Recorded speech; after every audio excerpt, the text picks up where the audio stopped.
ரீசெண்டாக குளிக்கிறதுக்காக தண்ணி ஓப்பன் பண்ணி விட்டுருந்தோம் பாத்ரூமில். அப்போ பக்கெட்டில் வந்து முக்கால்வாசி பச்சை தண்ணி இருந்தது, குளுந்தண்ணி இருந்தது, முக்கால்வாசி இருந்துச்சு. அப்போ தான் நான் சுடு தண்ணி ஓப்பன் பண்ணேன். சுடு தண்ணி ஓப்பன் பண்ணோன்னே ஒரு 2 செகண்ட்ஸ் 3 செகண்ட்ஸில் தண்ணி எடுத்து மோக்க ஆரம்பிக்கிறேன். அப்போ என்ன தண்ணி எனக்கு வந்து என் மக்கில் வரும்னு நீங்கள் நினைக்கிறீங்க? ஒன்று சுடு தண்ணி வருமா, இல்லை பச்சை தண்ணி வருமா, ரெண்டும் கலந்து வருமா அப்படிங்கிறத யோசிச்சு பாருங்கள். ஸோ நார்மலாக எல்லோரும் என்ன சொல்லுவாங்கன்னா, ஒவ்வொருத்தரும் ஒரு ஆன்சர் சொல்லுவாங்க. ஃபஸ்ட் எடுத்தோன்னே சுடு தண்ணி வரலாம், இல்லை நீங்கள் மோக்கிற இடத்துல இருக்கலாம், சம்திங் எது வேணாலும் இருக்கலாம் அப்படின்னு சொல்லுவாங்க. But most of the answer என்னவாக இருக்கும்னா, பச்சை தண்ணி தான் உங்களுக்கு மக்கில் கிடைக்கும். எதனால் அப்படின்னீங்கன்னா, பச்சை தண்ணி வந்து முக்கால்வாசி ஆல்ரெடி இருக்கிறனால சுடு தண்ணி அப்போ தான் போய் மிங்கிளாக ஆரம்பிக்கும். இட் டேக்ஸ் டைம், கொஞ்சம் நேரம் எடுக்கும் அந்த சுடு தண்ணி வந்து மிங்கிளாகி சூடாகிறதுக்கு மொத்த தண்ணியுமே. அப்புறம் தான் உங்களுக்கு சுடு தண்ணி கிடைக்கும்.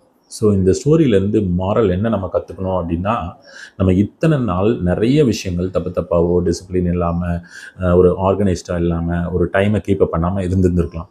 ஆனால் ரீசெண்டாக இப்போ நம்ம ஒவ்வொரு நல்ல விஷயங்களையும் கற்றுக்க ஆரம்பிச்சிருந்துருக்கலாம். நம்ம புக் படிக்கிறதா இருக்கலாம், நல்ல ஆட்கள் கிட்ட பேசுகிறதா இருக்கலாம், நல்ல ரீல்ஸ் பார்க்குறதா இருக்கலாம். இந்த மாதிரி ஏதாவது ஒரு ஆக்டிவிட்டி நீங்கள் இப்போ தான் ஸ்டார்ட் பண்ணியிருந்திருப்பீங்க.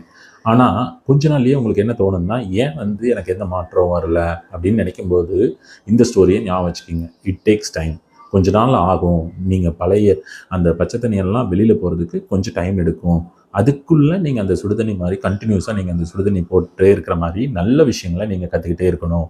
அப்போ ஆட்டோமேட்டிக்காக உங்களுக்கு எப்படி சுடுதண்ணி கிடைக்கிற மாதிரி உங்கள் நல்ல ஹேபிட்ஸ் வந்து ஓவர் கம் ஆகும். அப்போ உங்கள் லைஃப் சேஞ்ச் ஆகும். தேங்க்யூ.